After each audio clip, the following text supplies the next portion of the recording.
नई शुरुआत नई मैं। आज मेरा नया जन्म हुआ है। अगर मैं ऐसा कहूँ तो कुछ गलत नहीं होगा। मैं एक खुश मिजाज जिंदा दिल लड़की कब इतनी निराशावादी और असुरक्षित हो गई पता ही नहीं चला। मैंने तो उसे हमेशा प्यार किया था और अपने रिश्ते को संभालने की पूरी कोशिश की, पर अब लगता है कि मैं रिश्ता संभाल नहीं रही थी बल्कि अपने आप को बेवकूफ़ बना रही थी। रिश्ता तो कभी था ही नहीं, प्यार तो कभी था ही नहीं। जो कुछ भी था बस स्वार्थ था। उसका स्वार्थ जो मुझे ऐसा घाव दे गया जिसके निशान मेरे मन और शरीर दोनों पर रहेंगे हमेशा हमेशा के लिए। अभी मैंने स्नातक किया ही था कि मेरी शादी की बात चलने लगी। रिश्ते की एक मौसी ने मेरे लिए इतना अच्छा रिश्ता भेजा कि माता पिता मना कर ही न सके। वह मुझे देखने आया तो मुझे दिल के डर के साथ साथ एक गुदगुदी भी हुई। हमें कुछ देर एक दूसरे के साथ बिताने के लिए छोड़ दिया गया। रवि, हाय, कैसी हो? मैं अच्छी हूँ। आप कैसे हैं? रवि, कुछ देर पहले तक तो ठीक था पर लगता है अब दीवाना हो चुका हूँ तुम्हारा। ना चाहते हुए भी मुझे हंसी आ गई, मैं खुद को रोक न सकी। रवि, कितनी सुंदर हंसी है तुम्हारी। कॉलेज के लड़के तो इस हंसी पर जान देते होंगे।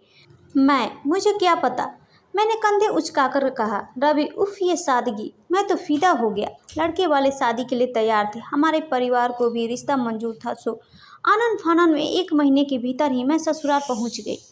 दिन भर की थकान से कब सो गई पता ही नहीं चला। रात में रवि ने झकझोर कर उठाया। रवि, आज हमारी सुहागरात है और तुम सो रही हो क्या? अपने कॉलेज के बॉयफ्रेंड से बिछड़ने का गम खाया जा रहा है? चिंता मत करो, मैं तुम्हें उससे भी ज़्यादा प्यार करूँगा। उसने हंसकर कहा, पर यह मजाक मुझे भेद गया। मैंने कहा, ना मेरा कोई बॉयफ्रेंड है। मैंने गुस्से से कहा। रवि, इम्पॉसिबल, आज तो बदसूरत से बदसूरत लड़की के चक्कर चल रहा है। फिर तुम कैसे बच गई? तुम तो को एजुकेशनल कॉलेज में पढ़ी हो ही नहीं सकता कि तुम्हारी किसी लड़के से दोस्ती नहीं रही हो। कोई बात नहीं, पति और पत्नी के बीच कोई भेद नहीं रहना चाहिए। मेरी भी कुछ गर्लफ्रेंड थी, मैं तुम्हें उनके बारे में बताता हूँ और तुम मुझे अपने बॉयफ्रेंड के विषय में बताओ, ताकि कभी मेरी गर्लफ्रेंड मुझे या तुम्हारा बॉयफ्रेंड तुम्हें ब्लैकमेल ना कर सके। आप बार बार वही बात दोहरा रहे हैं। मैंने कहा ना, मेरा कोई बॉयफ्रेंड नहीं है। रवि, अच्छा बाबा, सॉरी। तुम सती सावित्री हो पर मैं तो सत्यवान नहीं। मेरी गर्लफ्रेंड थी, पर अब मैं वादा करता हूँ कि मेरी ज़िंदगी में तुम्हारे बाद कोई नहीं आएगा। उसने मुझे गले लगा लिया और कुछ प्यार भरी बातें की जिसमें मेरा गुस्सा जाता रहा। शादी के 1 महीने बाद मैं पति के साथ दिल्ली शिफ्ट हो गई। शुरुआत में इस तरह से ताने सुनकर लगता था कि ये सामान्य बात है। शायद सभी पति अपने पत्नी के पुराने आशिकों को लेकर इनसिक्योर होते हैं, पर फिर धीरे धीरे, रवि, तुम उसी समय छत पर कपड़े सुखाने क्यों जाती हो जब सामने वाली बिल्डिंग में रहने वाला लड़का पढ़ाई करने छत पर जाता है? रवि, वो सुबह से शाम तक छत पर ही टहल टहल कर पढ़ता है। उसके एग्जाम चल रहे हैं और वह मुझसे 5 साल छोटा है। रवि, तो तुम्हें उसकी उम्र भी पता है? यानी कि तुम मोहल्ले वालों से बात करती हो मेरे माना करने के बावजूद? और तुम्हें तो छोटे लड़के ही पसंद है ना? क्यों, तुम्हें ऐसा क्यों लगता है? रवि, जाने दो, मेरा मुंह मत खुलो अब। नहीं, प्लीज मुंह खोल दो अपना, मैं भी तो सुनूं। आखिर तुमने ऐसा क्या देख लिया कि जिससे तुम्हारे दिमाग में ये बात घर कर गई? तुम्हारे मायके में भी तो आता है एक संतोष, वो मेरे छोटे भाई की तरह है। मैं उसे ट्यूशन पढ़ाती थी जरूर, ऐसे मुंह बोले भाई बहन बहुत देखे हैं मैंने। उसने मुझे झिड़क कर कहा। बात आगे न बढ़ाने के उद्देश्य से मैं हमेशा चुप हो जाती और शायद मेरी चुप्पी ही उसे मेरी स्वीकृति लगती थी। मुझे समझ में नहीं आता था कि मैं उसे यकीन दिलाने के लिए क्या करूं। मैं अपने घर जाती तो वहां से भी मुझे कठपुतली की तरह नचाता। रवि, कहाँ हो? मैं घर पर। रवि, आवाज़ तो गाड़ियों की आ रही है। क्या तुम कहीं घूमने निकली हो? अपने आशिक से मिलने गई होगी।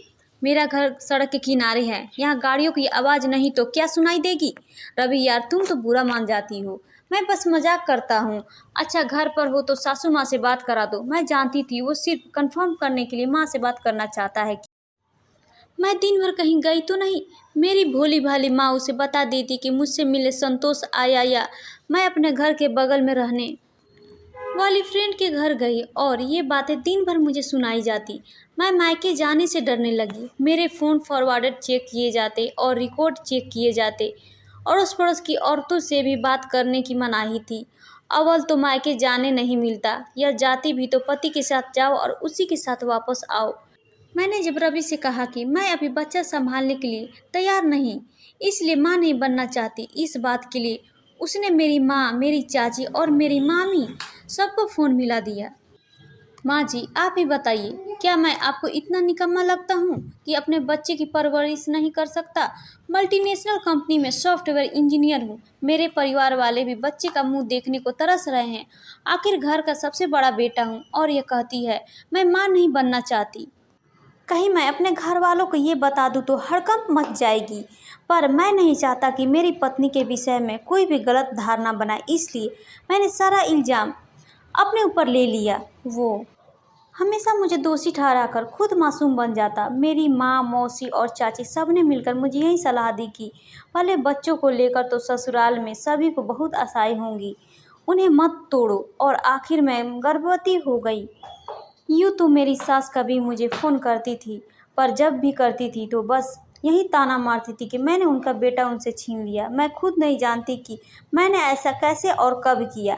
उस दिन पड़ोस की एक भली औरत जो कभी कभी मुझसे हाल चाल ले लिया करती थी, वह मेरे घर आई। सीमा भाभी, अरे सुनीता, तेरा कौन सा महीना चल रहा है? छठा। भाभी, अच्छा, अगर कोई प्रॉब्लम हो तो बताना, मैं तुम्हें डॉक्टर के पास ले चलूँगी। रवि तो अक्सर घर पर रहता नहीं है, ऐसे में कभी भी कुछ भी ज़रूरत पड़ सकती है। अपने आप को कभी अकेला मत समझना। रवि का नेचर तो बहुत ही अच्छा है, वो तो मुझे भाभी बोलता है और बड़े प्रेम से पेश आता है, वरना यहाँ दिल्ली में किसके पास किसी से हंसकर बात करने की फुर्सत है। भगवान तुम दोनों को सदा खुश रखे। रवि, सुनीता, आज कोई यहाँ आया था क्या? सिंक में पड़े चाय नाश्ते के कप प्लेट को देखते हुए रवि ने पूछा। हाँ, बगल की सीमा भाभी आई थी। रवि, क्यों? तुमसे मना किया था ना कि दिल्ली के लोग बहुत धूर्त और चालाक होते हैं। ये सब औरतें दुष्ट, चरित्रहीन और मूर्ख हैं, इनसे दूर रहो। और उस सीमा का तो पड़ोस में रहने वाले लड़के से अफेयर चल रहा है, ये बात सारा मोहल्ला जानता है। पति के जाते उसे घर बुला लेती है, और फिर मैंने तुम्हें उसके बारे में पहले भी बताया था कि वो तो मुझे भी लाइन मारती है। फिर भी तुमने उसकी जैसी औरत को घर में बुलाकर चाय नाश्ता कराया। पर वो तो आपकी बहुत तारीफ कर रही थी और मुझे प्रेग्नेंट देखकर कह रही थी कि कोई ज़रूरत हो तो बताना। रवि, अच्छा, मेरी तारीफ तो करेगी ही ना, मुझे फंसाना जो है। क्या तुम्हें लगता है कि वो तुम्हारा ख्याल मुझसे बेहतर रख सकती है? मैंने ऐसा तो नहीं कहा, पर कोई आ जाए तो क्या भगा दूँ? रवि, हाँ, बिल्कुल भगा दो। तुम्हारा पति मैं हूँ, वो नहीं। किसी भी बाहरी व्यक्ति से फालतू मेलजोल बढ़ाने की ज़रूरत नहीं। यहाँ की औरतें सब शराबी और बदचलन हैं, और मैं नहीं चाहता कि मेरी भोली भाली पत्नी भी रंग में रंग जाए। सुनीता, तुम बहुत सीधी सादी और भोली हो। तुम्हें मैं दुनिया की बुराइयों से बचाना चाहता हूँ, इसलिए थोड़ी सख्ती बरतता हूँ। कोई बात नहीं, पर आज के बाद वो औरत आए तो बाहर से ही उसे हालचाल देकर, कोई बहाना बनाकर बाहर से ही भगा देना। ये कहकर उसने मेरे चेहरे को अपने हाथों में लिया और मेरे माथे पर चुंबन दिया। जब मैं तर्क देती तो वो मुझे इसी तरह निरस्त्र कर देता था। मुझे समझ नहीं आता था कि मैं ऐसा क्या करूं, वो नाराज़ ना हो, दुखी ना हो और परेशान ना हो। मेरी माँ भी मुझे फ़ोन करती तो मैं गिनी चुनी बात करके फ़ोन जल्दी से जल्दी रख देती। सीमा भाभी को भी मैंने बाहर से ही टरकाना शुरू कर दिया। आखिर उन्होंने भी हार मान ली और मेरे घर आना छोड़ दिया। मेरा 8वां महीना चल रहा था जब जब एक दिन घर की डोरबेल बजी। ये रवि के आने का समय नहीं था। दिल धड़क गया कि कौन होगा, कहीं सीमा भाभी तो नहीं। दरवाज़ा खोलते ही एक जाना पहचाना चेहरा दिखा, पर कुछ याद नहीं आया कि ये कौन है। अरे सुनीता, मैं छाया, बचपन की फ्रेंड। भूल गई या मेरा नया रूप देखकर कंफ्यूज हो गई? उसने उसी चिर परिचित अंदाज में मटक कर कहा। छाया मेरे बचपन की सहेली थी। हम एक ही स्कूल, एक ही कॉलेज में पढ़े थे। हमारे घर भी आस पास ही थी। हमारा बचपन और किशोरावस्था एक दूसरे के घरों में ही बीता। उसे देखकर उसे गले लगाने को तेज इच्छा हुई, पर औपचारिक मुस्कान देकर मैंने डरते उसके भीतर आने के लिए रास्ता दिया। छाया, वाह यार, घर तो बहुत बढ़िया है तेरा। पति खूब कमाता होगा, वरना दिल्ली शहर में अपना घर होना कोई छोटी बात तो नहीं। और कैसी है? तू बैठ, मैं चाय लेकर आती हूँ। मैं जल्दी से जल्दी उसे टरकाना चाहती थी। छाया, क्या यार, क्या अब हम इतने दूर हो गए कि तू मुझे मेहमानों की तरह चाय नाश्ता कराएगी? मैं खुद बना लूँगी, तू यहाँ बैठ, मेरे पास बैठ। छाया ने मुझे खींचा और सोफे पर पसर गई। वो मुझे अपनी दिल्ली शिफ्ट होने की कहानी सुना रही थी, पर मेरा ध्यान कहीं और ही था। छाया, सुनता क्या बात है? छाया ने मेरा उड़ा हुआ रंग देखकर कहा, कुछ नहीं, बस कुछ तबीयत ठीक नहीं है। मैंने साफ झूठ बोला। छाया ने मुझे गले लगा लिया। मुझसे झूठ बोलकर तुझे लगता है कि तू बच जाएगी, पर तू नहीं जानती, तू कांप रही है। ये एंजाइटी के लक्षण है। मैं साइकोलॉजिस्ट की बेटी हूँ, भूल गई? पापा ने यही क्लिनिक शुरू किया है। मैं भी उनके साथ प्रैक्टिस करती हूँ। मैं पहले भी तेरे दिल में झांक सकती थी। तुझे पढ़ने के लिए मुझे पीएचडी करने की ज़रूरत नहीं। मेरा रोका हुआ बांध टूट गया और मैंने बेधास में उसे सब कुछ बता दिया। छाया, ये लोग परजीवी की तरह होते हैं जो दूसरों का खून चूसकर पीते हैं। हैरी पॉटर याद है ना? हम दोनों साथ में ही देखने गए थे। उसमें दम पिशाच की तरह ये लोग भी जब तक हमारे आसपास रहते हैं हमारी सारी खुशियाँ चूसते रहते हैं और बस दुख भरी यादें ही हमारे आसपास रह जाती है। पर दम पिशाच जब आपके आसपास ना हो तो आप बेहतर फील करते हैं, जबकि नार्सिसिस्ट तुमसे दूर रहकर भी तुम्हारी खुशियाँ चूस सकते हैं। तेरी माँ को कुछ शक था, इसलिए जब हम लोग यहाँ शिफ्ट हुए तो उन्होंने तेरा पता मुझे दिया और कहा कि मैं तुझसे कभी कभी मिल आया करूँ। अभी तेरा बच्चा इस दुनिया में आया भी नहीं है, अभी भी समय है। क्या तू उसे इस माहौल में जन्म देगी? मैंने ऐसे लोगों को करीब से देखा है। एक बार बच्चा हो गया तो इस जाल से निकलना और भी मुश्किल होगा। जब भी तू इनसे दूर जाना चाहेगी तब समाज में दूसरी औरतें तुझे यकीन दिलाएगी कि बेटा अपने बच्चे का मुंह देखकर जी। जब तेरे बच्चे बड़े होंगे तब तेरे अच्छे दिन आएंगे, पर यकीन मान, तू इंतजार करती रह जाएगी और अच्छे दिन कभी नहीं आएंगे। ये लोग बच्चों में उनकी माँ के प्रति भी जहर भर देते हैं। निर्णय लेने का यही सही समय है। कम से कम तू अपने बच्चों की नज़रों में तो नहीं गिरेगी। तो मैं क्या करूं? मैं फट पड़ी। छाया, कड़े फैसले लेने होंगे। तू अपने पति की पत्नी नहीं बल्कि उसका भोजन है। वह वैम्पायर की तरह तेरे खून पर जी रहा है। तुझे खुद को मजबूत करना होगा और उससे पीछा छुड़ाना होगा। तुझे अपनी ज़िंदगी जीने का पूरा हक है, अपने लिए नहीं तो बच्चे के लिए। इस नर्क से निकलना होगा। हम सब तेरे साथ हैं। तू मेरे घर चल, मैं तुझे अपने पापा के क्लिनिक में जॉब दिला दूंगी।